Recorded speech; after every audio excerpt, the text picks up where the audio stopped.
Sarah Murphy. I suppose I'm trying to engage the audience initially. I think playfulness, if I can draw their attention into, if they find it humorous, then that's good from the start. But I suppose there's an underlying message that is about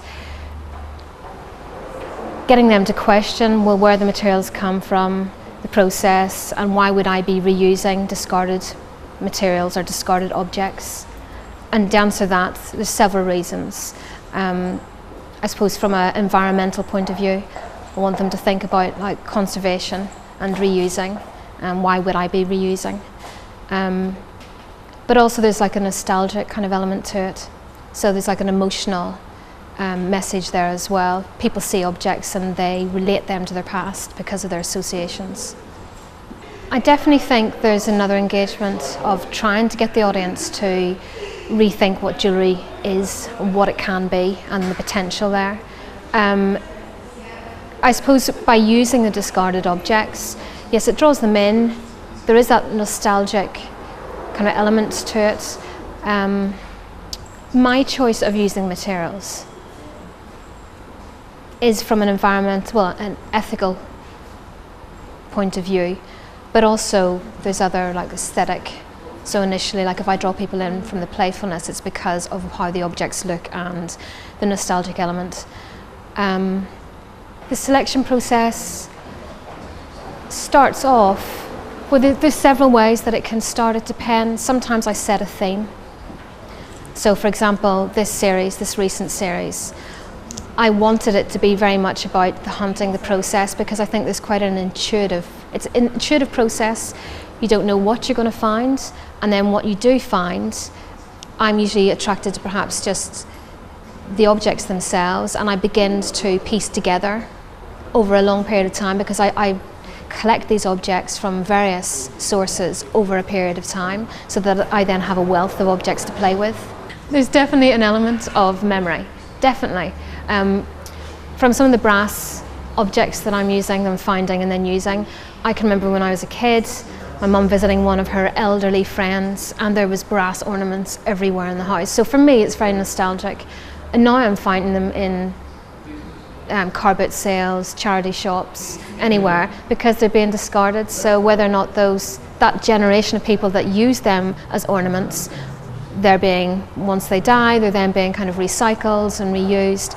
I'm using them in a very different way. So I quite like the idea of juxtapositioning things from the past with kind of playful symbols. I do use traditional processes within what I do, because I'm combining lots of different types of materials. So that could be like plastic, aluminium, brass. They've all got very different elements, so I have to use, well, mostly in this series it's all about cold joining techniques, which are really traditional. So that gives me a freedom. I can combine whatever materials I want without having to use heat. The MA course for me really helped me to focus and find out why I was interested in the use of discarded materials and objects.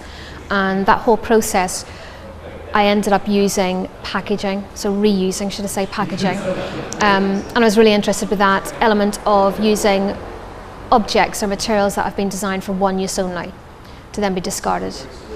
With this series, how I came about this, even though it's still under the umbrella of the use, reuse and reinterpretation of materials, it's my approach and how I develop ideas is very different, even from the way I collect them. So I find them over a long period of time. I'm using one-off pieces, as in it's very difficult to come across the same object or multiples of objects. When I was teaching on the foundation course, they did this really quick project, a one-day project, where they were asked to bring lots of objects from pieces that they could destroy, and it was about deconstruction, reconstruction, and in a sense that has been the way I have been developing my work and developing my ideas, but it's very much about using packaging, whereas with these I thought, well, that's quite a nice idea, going and find random objects and beginning to see how I could playfully put them together. And I really liked that idea. And so I was given a theme by friends. We were doing a pop-up exhibition, so we all decided to use the heart theme, and that became the symbol that I was going to play with. So that helped choose or find particular objects so that I could then begin to piece them together. So I suppose it was a much more playful and less serious process, which I'm really enjoying.